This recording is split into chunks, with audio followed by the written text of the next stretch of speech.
Buen día, bienvenidos a el tercer coloquio de Fisiología Animal Comparada. Dentro de este tercer coloquio tenemos, ya tuvimos temas del sistema digestivo y nutricional el lunes, ayer participación por parte de estudiantes y hoy concluimos con toda la charla de Fisiología del Corazón. Estamos muy contentos de estar aquí con ustedes y yo sobre todo realzo la participación de quienes fue iniciativa, porque esta es iniciativa estudiantil, ellos fueron los que se acercaron a nosotros y les brindamos lo más posible, pero toda la organización corrió a cargo de ellos, entonces me gustaría que se presentaran. Pues no sé, creo que todos somos alumnos de quinto semestre y estamos muy emocionados de que estén aquí, que les haya interesado. Pues no sé, gracias por venir. No sé, ¿quién desea algo? Pues si no hay más, damos la palabra a nuestra primera ponente, que es la doctora María Luisa, y bienvenidos todos, nos espera un día de corazón. Literalmente. Sí. Bueno, la doctora Pastén es bióloga y doctora en ciencias por la Universidad Nacional Autónoma de México, es profesora de la carrera de biología en nuestra facultad, imparte las materias de biología molecular de la célula 3, biología de animales 2 y el taller de fisiología de canales iónicos. Así también es profesora del posgrado de ciencias biológicas y biomédicas, los cuales se encuentran en el registro de posgrados de calidad del CONACYT. Es revisora de licenciatura, además de capacitar alumnos para el trabajo dentro de un laboratorio científico. Su principal área de conocimientos es en microscopía de fluorescencia, imagenología de calcio en células cardíacas, así como el estudio de canales iónicos. Es responsable del área de microscopía automatizada de fluorescencia en el Laboratorio Nacional de Canalopatías del Instituto de Fisiología Celular. Muchas gracias. Pues muchas gracias por invitarme, chicos. Pues bueno, los chicos justo me invitaron a hablarles acerca de las canalopatías cardíacas. Yo me encuentro en el Laboratorio Nacional de Canalopatías, que está aquí en el Instituto de Fisiología Celular, donde pues básicamente estudiamos las canalopatías, no solamente las cardíacas, sino en general en los temas relacionados con canales iónicos. Entonces, bueno, primero hay que empezar definiendo qué son las canalopatías y por qué son importantes. Probablemente no habían escuchado mucho de este término de canalopatías. Recientemente se ha empezado como a incrementar el estudio de estas canalopatías por el interés más bien se ha empezado a ver cuál es la importancia de los canales iónicos en diferentes enfermedades. Entonces, justo como ahí en la diapositiva dice, las canalopatías son patologías asociadas a los canales iónicos. Entonces, si ustedes recuerdan sus clases de Animales 2, para los que lo hayan llevado, o biofísica, sabrán que los canales iónicos son importantes para que se dé la comunicación eléctrica entre las células.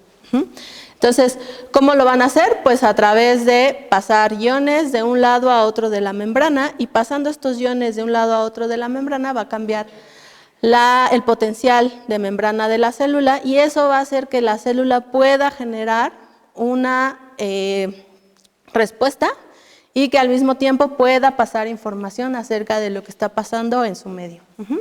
Entonces, ¿por qué se dan estas canalopatías? Pues bueno, puede ser, las causas principales tienen que ver con defectos en los genes que codifican para los canales iónicos, aunque también se ha observado que pueden ser debido a efectos que tenga algún fármaco sobre los canales.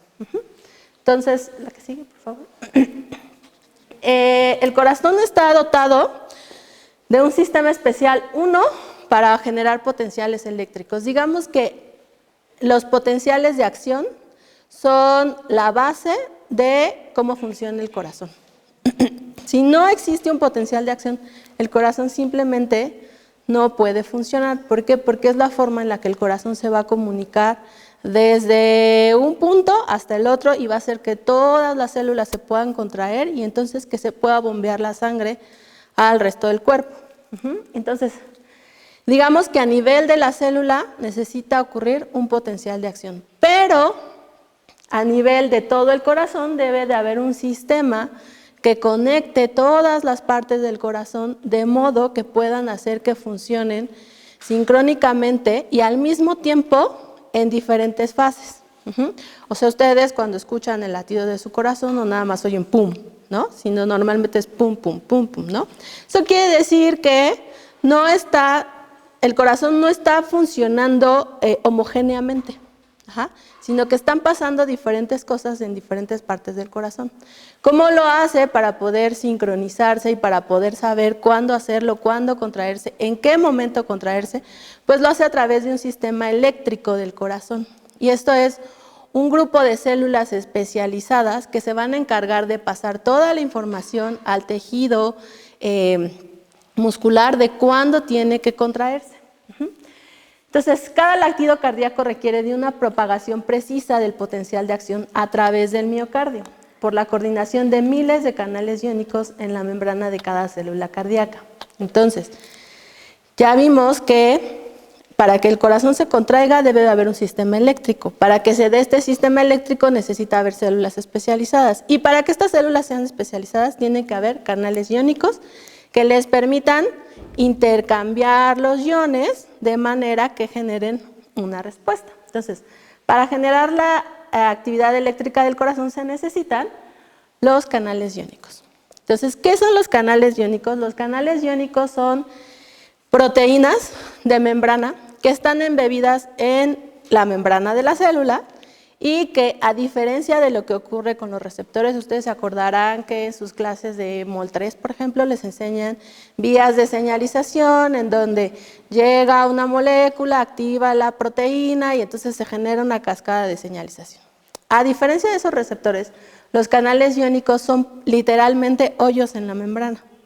Son poros que lo que van a permitir es que pasen los iones a través de ellos y entonces, al pasar, van a cambiar el potencial de la célula.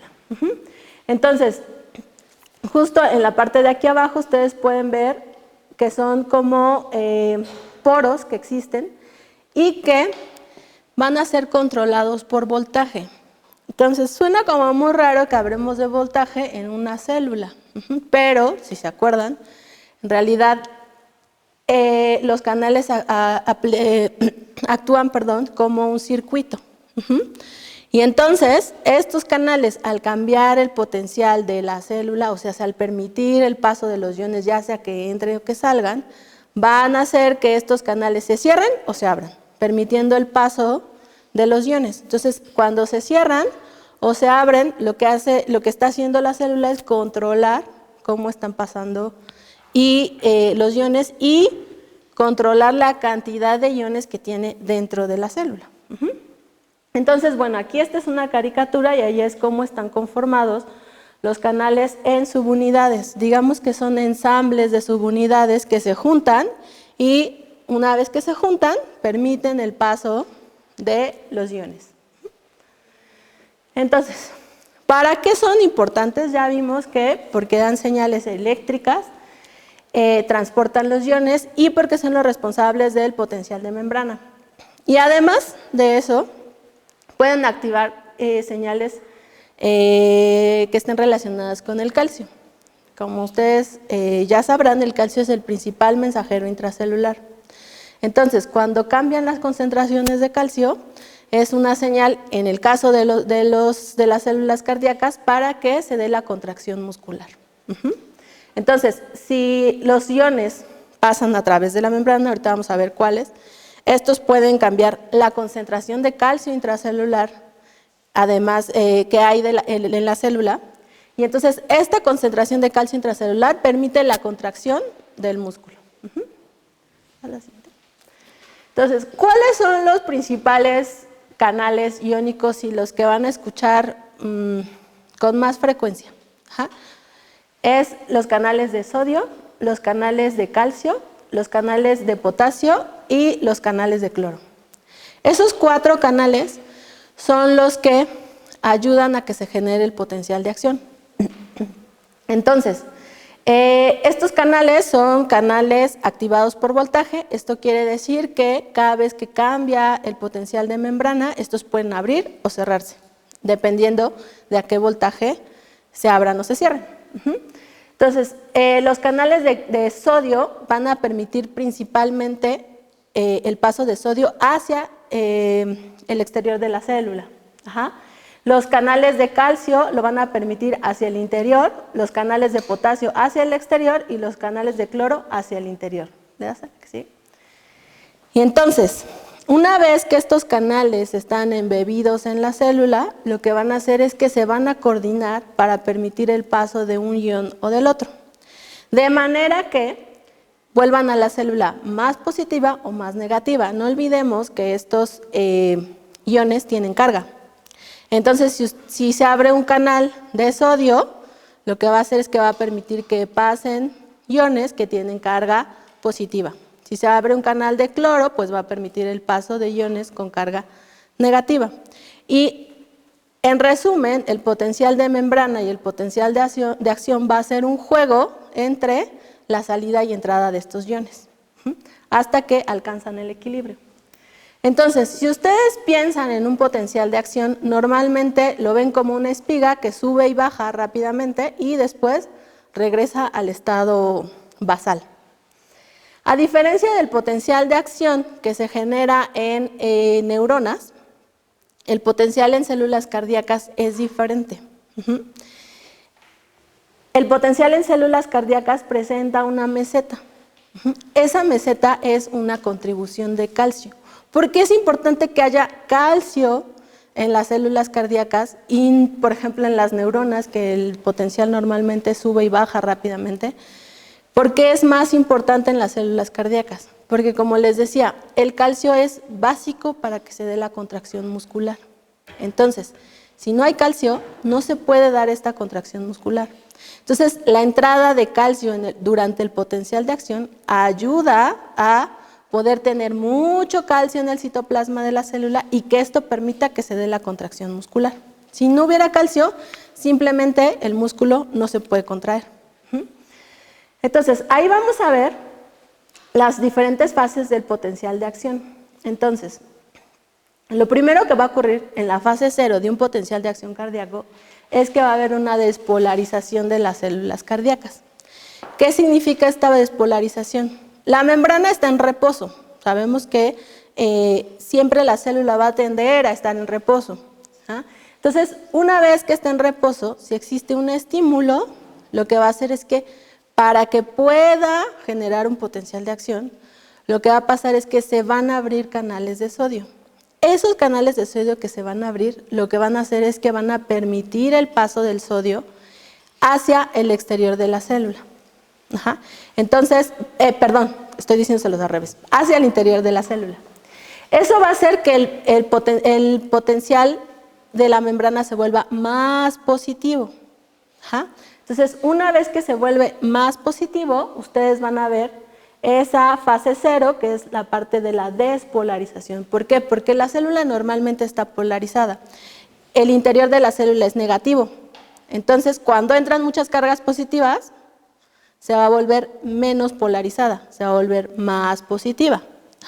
Por eso esa fase se llama despolarización o depolarización, a veces lo encuentran.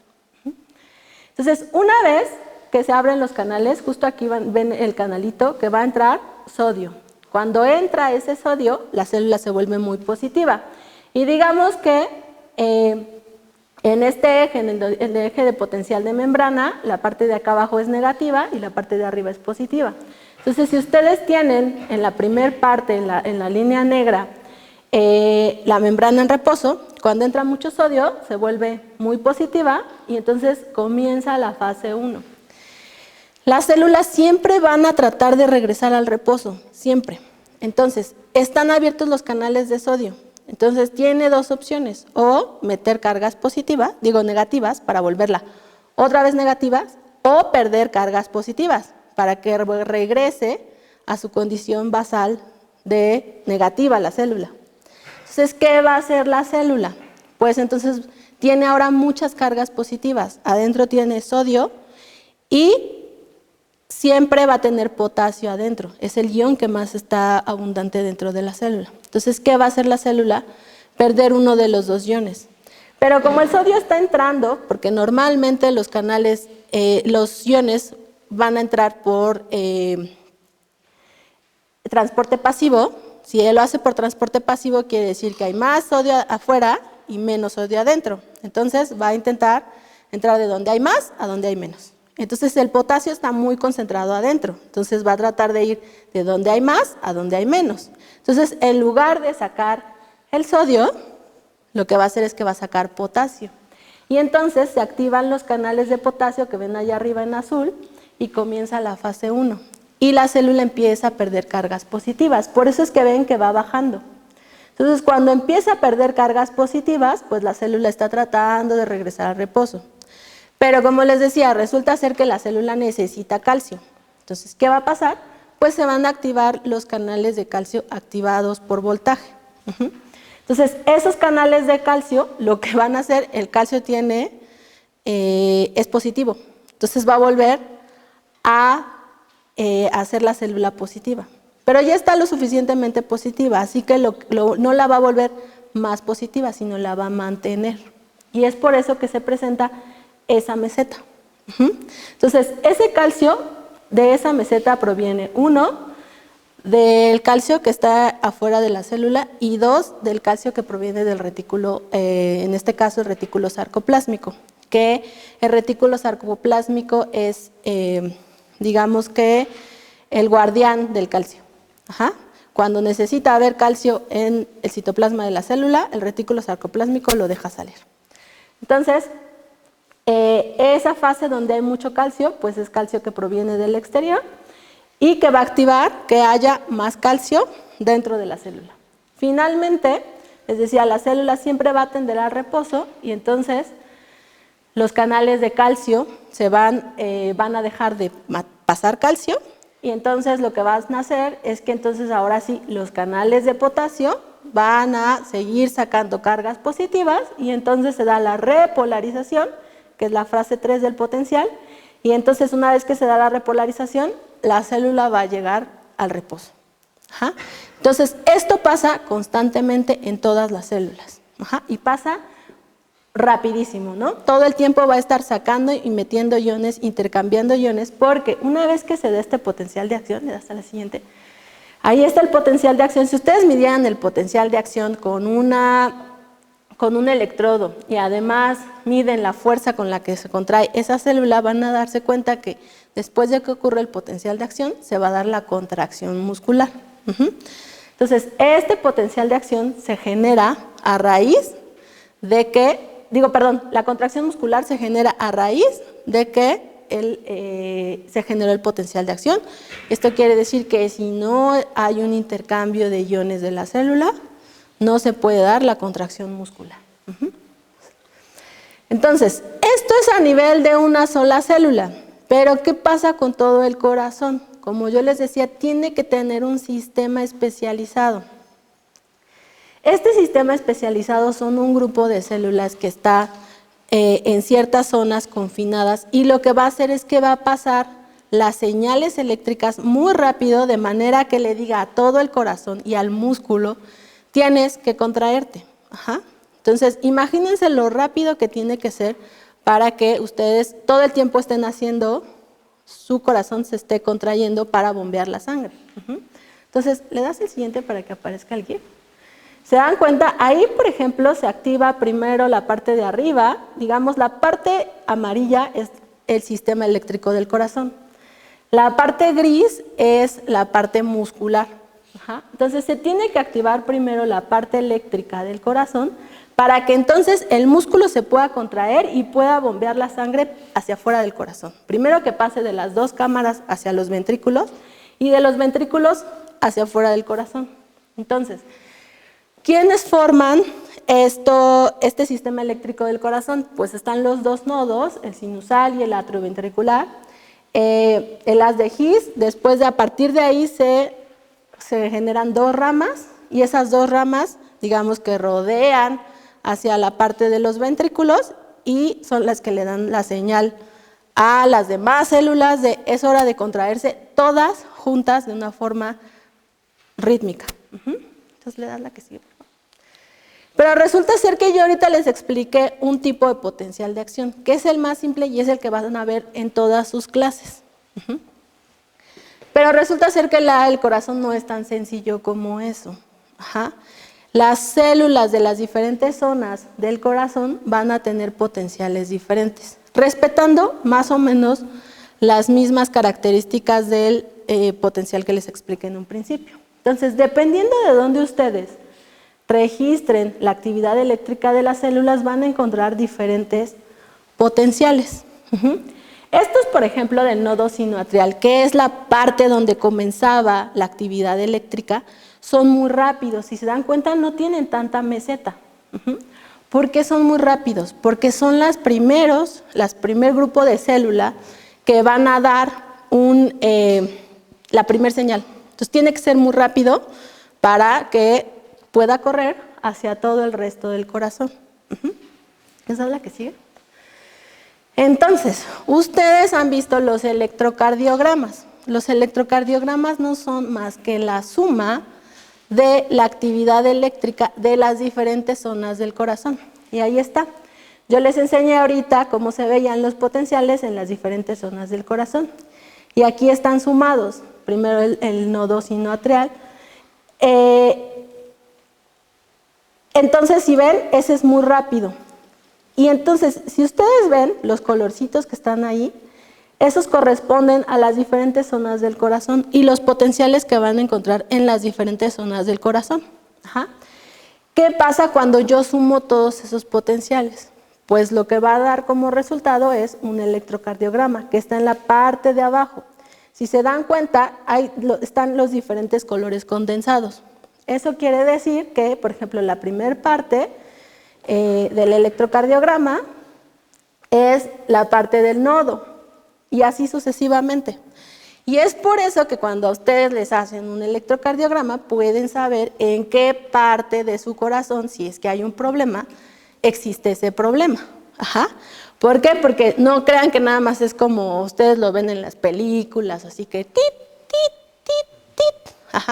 En realidad lo que están midiendo es la actividad eléctrica de las diferentes zonas del corazón. Y entonces les pueden detectar en qué parte es donde hay un problema. Y bueno, dependiendo, yo les decía que en general todos los potenciales van a tener, digamos que más o menos las mismas contribuciones de los iones, que les decía que sodio, calcio, potasio. Entonces aquí, por ejemplo, tenemos un potencial de una aurícula y de una célula de la aurícula y de una célula del ventrículo. Son diferentes, pero son parecidos. Y abajo tenemos la contribución de cada uno de los iones.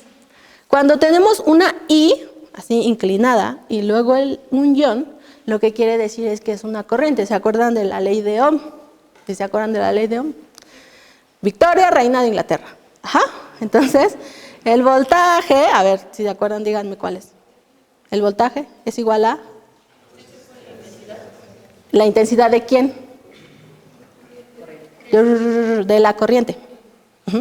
Entonces, en realidad, esta I se refiere a esa intensidad de la corriente. Entonces, lo que les está diciendo INA, ICA, bueno, acá está IKR, lo que les está diciendo es que es la corriente de sodio, o sea, la entrada de los iones, a través de los canales, y cuando lo ven como más oscurito hacia abajo, quiere decir que está entrando. Por ejemplo, en la de potasio la ven hacia arriba, quiere decir que está saliendo. Entonces, ustedes pueden ver si los iones están entrando o están saliendo y cuál es su contribución a los potenciales. Entonces, bueno, ya les eché todo un choro de cómo funcionan los canales, pero lo que nos atañe en realidad son las canalopatías. Entonces, ¿qué pasa cuando la actividad eléctrica del corazón, en la actividad eléctrica del corazón, los canales no están funcionando? ¿Qué pensarían que está pasando? ¿Qué se les ocurre si ya les dije que es los que dejan entrar los iones y que la actividad eléctrica y que miden diferentes zonas del corazón? ¿Qué creen que pase?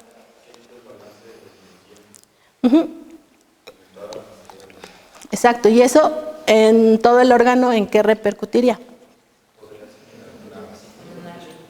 en arritmias o en problemas en general cardíacos. Y entonces, sí saben sobre canalopatías. Ajá.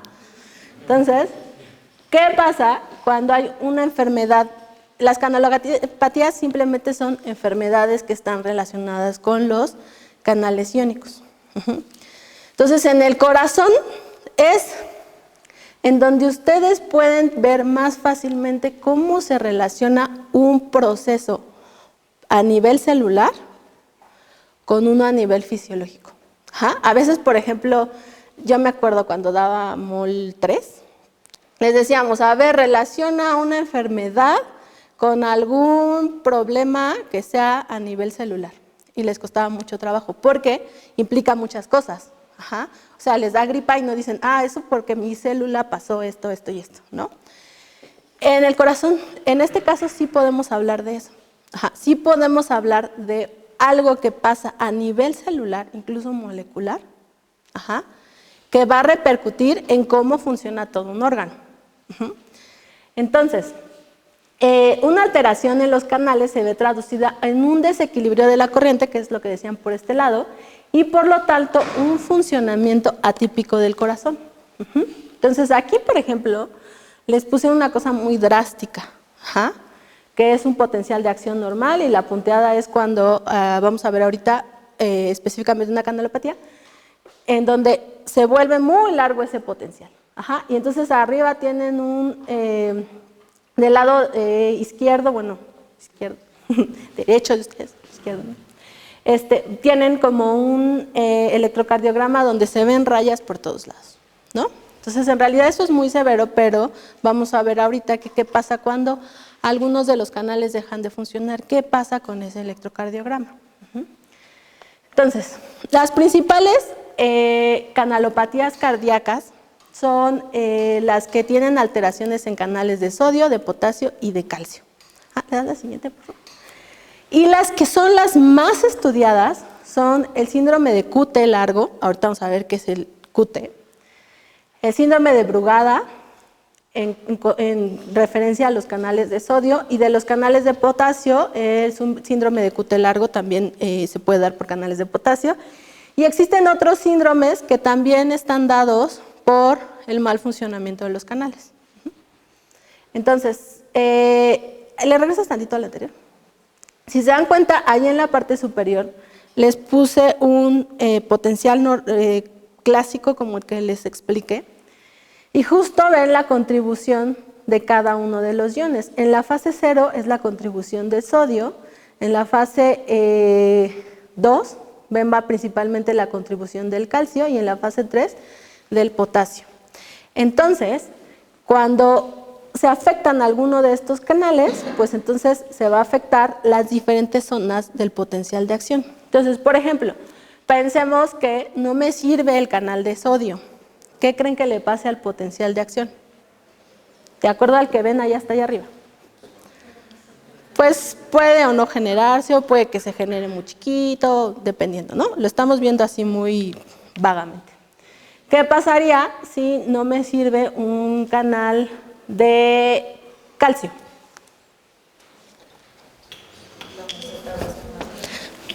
La meseta no, al contrario, sería como, no existiría, sería como más chaparrita. Y si no me sirviera un canal de potasio, costaría mucho trabajo regresar a la condición basal. Ajá. Entonces, aquí yo les estoy diciendo canales de sodio, de potasio, de calcio, pero debemos recordar que la célula no es tan sencilla como que yo diga, ah, sí, todos los de sodio son iguales, todos los de potasio son iguales, todos los de calcio son iguales. Ajá. Tenemos canales dentro de la clasificación de los diferentes tipos de canales, tenemos una subclasificación en la que son, por ejemplo, los canales de tipo L, calcio tipo L, tipo T, y depende de las características de las corrientes. Entonces, ahora sí les da el siguiente. Entonces, ¿qué pasa cuando tengo un problema en los canales? Ya vimos que puede pasar que no se dé bien el potencial de acción, pero ¿qué va a pasar con un electrocardiograma? Pues bueno, vamos a hablar de un síndrome que es el síndrome de QT largo, que suena como muy raro, pero ahorita van a ver por qué es que se llama QT. Ustedes, les expliqué ahorita un electrocardiograma, ¿no?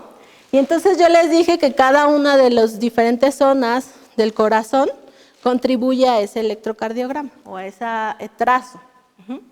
Pero resulta ser que yo nada más les dije, cada uno de estos contribuye, pero resulta ser que este mismo trazo de la actividad eléctrica del corazón se ha subdividido, no solamente de acuerdo a la contribución, sino de las diferentes partes del mismo trazo y de cómo contribuye, o más bien en dónde está sucediendo la contracción. Entonces, cuando se da la onda P, que es la parte amarilla, se está dando la despolarización de los atrios, o sea, de las aurículas. Ajá. Y entonces ahí se da la despolarización de los atrios y luego se da como una pausa pequeña que es el nodo atrioventricular. Ajá, en la parte del corazón que se veía ahí latiendo, es la parte, digamos que la zona que es más eléctrica, por así decirlo, entre las aurículas y los ventrículos. Acuérdense que el corazón está dividido en 4 cámaras, las 2 superiores son las aurículas, las 2 inferiores son los ventrículos. Y después se da la despolarización de los ventrículos. Ajá, me estoy refiriendo a la despolarización de las células de los ventrículos. Que ese es el intervalo que va a incluir toda la parte azul. Ajá. Y después se va a dar la repolarización de los ventrículos. Esto quiere decir que entonces esta parte de la parte azul y parte del trazo verde se va a dar justo cuando se da la contracción de los ventrículos. Ajá. Entonces, ese es el intervalo QT. Cuando se da justo esta parte de la contracción muscular. ¿Sí le das a la siguiente? Entonces, el síndrome de QT largo simplemente va a ser un daño en los canales que va a hacer que en el momento en el que el corazón pueda regresar a hacer otra vez la contracción, se retrase. Ajá. Entonces, el espacio que hay entre una contracción y la otra va a ser más largo. Ajá. Y simplemente es por justo los diferentes, como se han nombrado a las diferentes partes del electrocardiograma. Entonces, es justo este síndrome QT, porque abarca el espacio entre la zona Q y la zona T largo, o sea, se alargó. Y entonces, la contracción muscular se va a dar más espaciada. Eso es en términos muy simples. Ajá.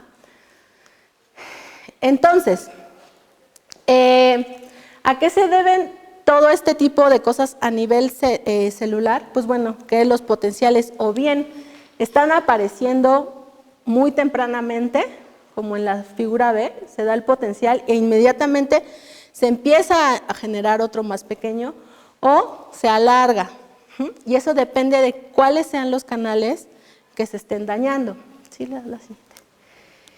Y entonces, bueno, aquí nada más les quería poner un ejemplo porque no vimos toda la parte de calcio, pero les decía que el calcio es importante para la contracción muscular. Entonces, cuando no se genera bien un potencial de acción, puede ser que no haya una señal para que el calcio salga y, por ejemplo, puede aparecer despolarizaciones tempranas o despolarizaciones retardadas. ¿Qué va a significar eso a nivel del corazón? Pues que entonces las células ya no van a estar sincronizadas para poder contraerse. Y entonces, si no están sincronizadas para poder contraerse todas al mismo tiempo de forma rítmica, ¿qué creen que va a aparecer? Si no se están sincronizando y no todas van a poder hacer la contracción, ¿qué creen que pase? Ya me habían dicho. Una arritmia. Ajá. Entonces ahí, en la parte de arriba, justo les dice, la señal eléctrica va hacia todas, pero no todas están preparadas para hacer la contracción. Entonces, unas empiezan a retrasar, otras empiezan a adelantar, y entonces eso va a generar que se dé una arritmia. O bien que se dé una reentrada, que es que unas células empiecen a estimular a las otras, y entonces dentro del, ustedes tienen su corazón, y dentro del corazón, en lugar de que pase la señal hacia todo el tejido, se empieza a generar como un torbellino. Y ese torbellino genera una reentrada. Y entonces este de acá estimula esta, y entonces se queda ahí un círculo. Y eso genera una reentrada. Y entonces eso también es una arritmia. Hasta la siguiente. Entonces, hay diferentes síndromes de QT largo. Y estos van a radicar, la diferencia va a radicar en el canal que sea el que esté dañado. Entonces, los tres principales que se han estudiado son el 1, el 2 y el 3. Fueron muy listos para nombrarlos. Y ahí les dicen, por ejemplo, cuáles son las subunidades de la proteína del canal que se dañaron. Puede ser la subunidad de un canal de potasio o un canal de sodio. Y entonces, cuando se genera un QT largo, pues lo que van a tener es pues un cambio en su electrocardiograma, y es la forma en que la detectan. Les decía que pueden ser mutaciones que vienen desde que nacieron, o puede ser que se den por fármacos. Entonces, hay gente que simplemente no presenta ningún síntoma, y hasta que le hacen un electrocardiograma y por diferentes razones ajenas al síndrome, se dan cuenta que tienen justo este retraso en que se dé el siguiente potencial. Entonces, la forma de detectarlo es a través de un electrocardiograma. Le das la que sigue, por fin.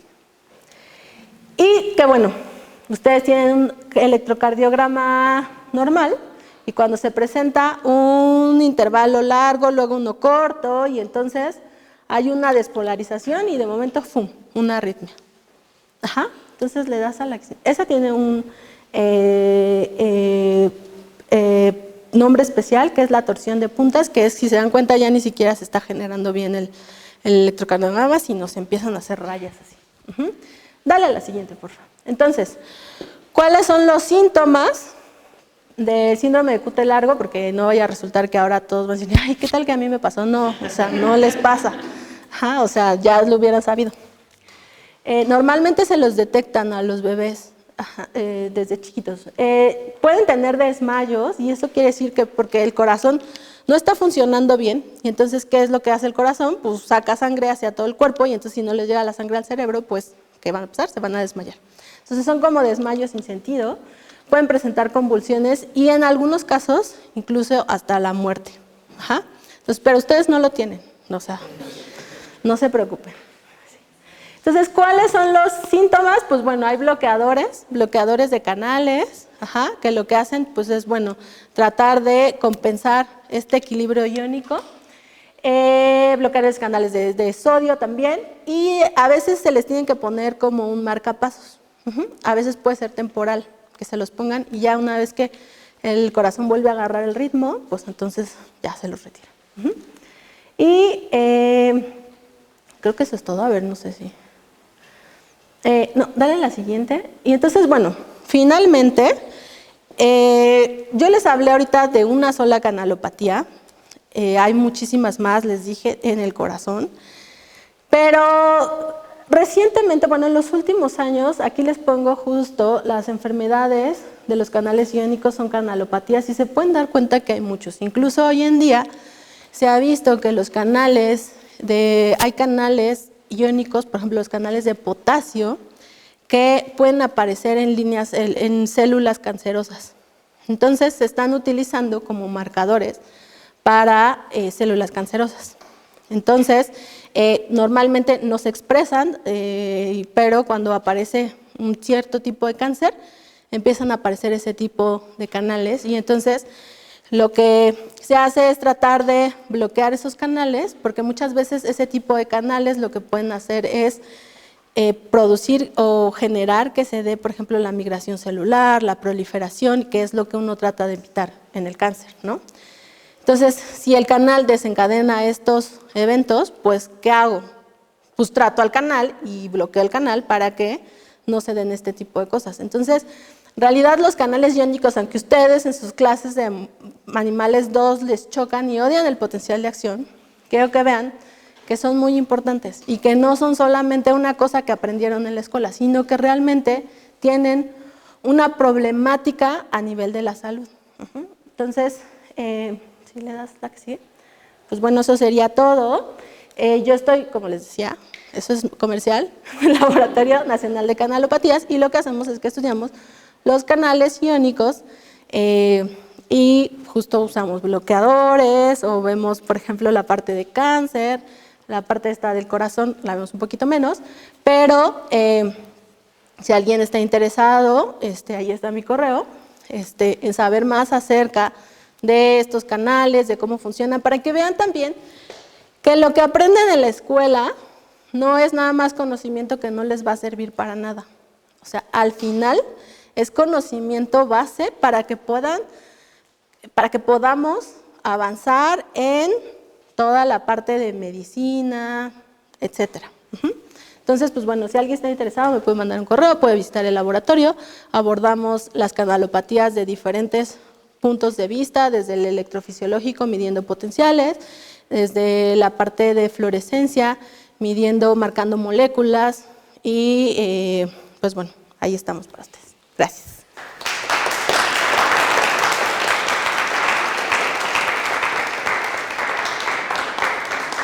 Muchas gracias, Luisa. Te entregamos una pequeña constancia muchas gracias. del coloquio y agradecemos nuevamente tu presencia. Gracias. Eso es todo, ¿verdad? No sé si tienen otra computadora. Bueno, sí, ya tenemos la otra. Ok. Tuvimos un problema con la firma. Sí, ya me dijo. Pero entonces te la regreso afuera, ¿no? Sí, ya tenemos